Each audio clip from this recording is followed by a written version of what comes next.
When you think of the New Zealand Air Force, you think of C-130 Hercules transports, P-3 Orions, and NH-90 helicopters patrolling our waters and dropping off supplies.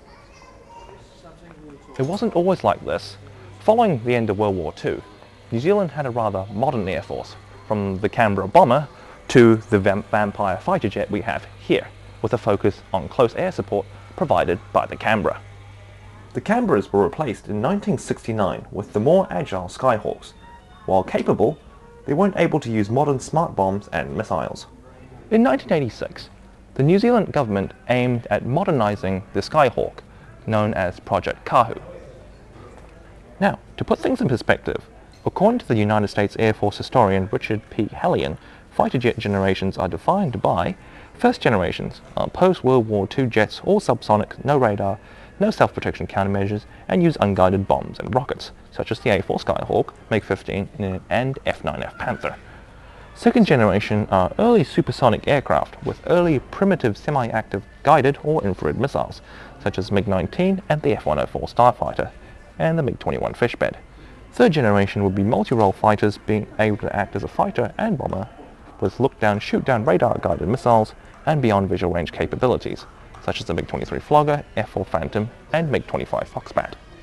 Fourth generation are aircraft with advanced integrated systems and fly-by-wire, such as MiG-29, Su-27, F-15, and F-16. While the first generation is defined by stealth, such as the F-22, F-35, Pak-FA, and the Chengdu J-20.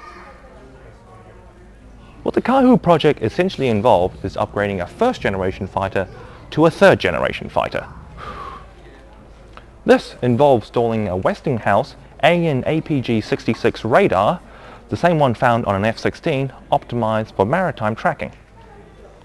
As New Zealand is quite serious about protecting its territorial waters, in 1976, a Taiwanese fishing boat was caught illegally fishing in New Zealand waters and failed to stop for HMS Taupo. 2 Skyhawks were called to fire warning shots across the bow. The captain got the message and stopped immediately. The news went viral around the world and showed New Zealand was willing to use force if necessary to stand up for itself. Other upgrades including installing a HOTAS, hands-on throttle and stick, and 2 multifunction displays, allowing for easy control and manipulations of weapons and systems.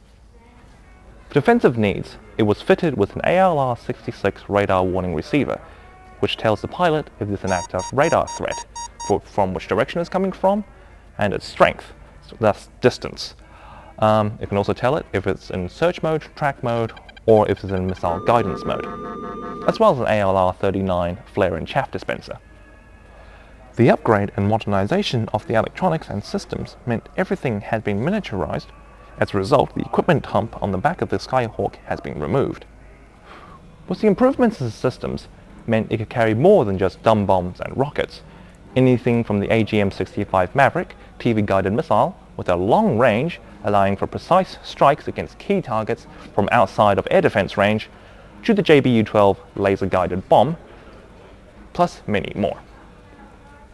The improved radar system from the F-16 meant it could theoretically take the advanced AIM-120 AMRAAM, or anything else that the F-16 could carry, though I could neither find any sources to confirm nor deny this. The Skyhawks were also fitted with a buddy refueling system, which allows other Skyhawks to refuel each other. Say, for example, you need a strike package, they can be refueled by other Skyhawks, which can return back to base. This allows the strike planes to have an extra bit of fuel to reach their target and then return. The Kahu project gave the Skyhawks the eyes and ears of a modern fighter jet.